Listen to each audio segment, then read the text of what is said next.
在青海湖生物链多样性这一圈里头，黄鱼是最底层的，它也是重中之重。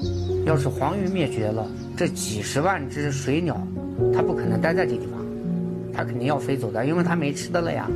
然后青海湖就成了死湖了。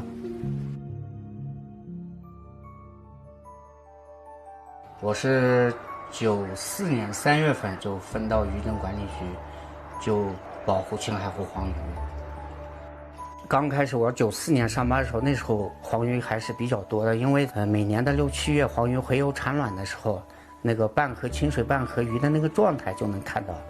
后来呢，由于自然灾害，还有一个人为的有些捕捞，所以说对黄鱼的种群遭到毁灭性的一个破坏。那时候的黄鱼一直减到了不到2600吨，濒临灭绝了。从我30几年工作这么说下来的话，是分阶段性的吧。我们驻扎帐篷，阻止那些偷捕的人去青海湖里边，或者是去黄鱼洄游的时候，去河道里面捕捞黄鱼。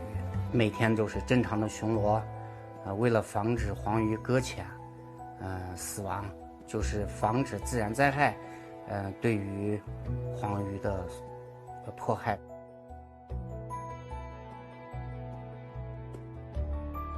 省政府加大力度保护黄鱼，慢慢的就是宣传法律，宣传这个保护黄鱼、保护青海湖环境。国家也大量投资，建立了罗里救护中心，保护这个原始鱼种，增殖放流，人为的进行这个人工孵化、人工培育。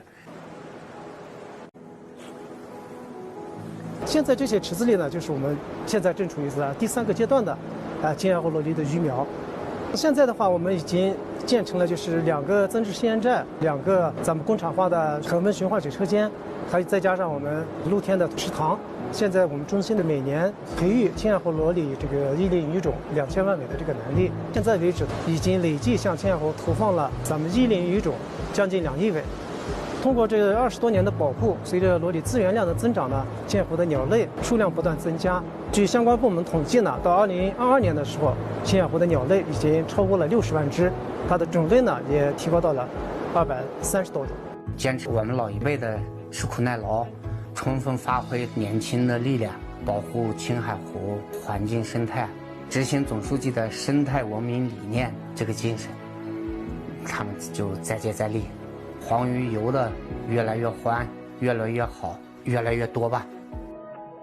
中华民族向来尊重自然，热爱自然，绵延5000多年的文化文明，孕育着丰富的生态文化。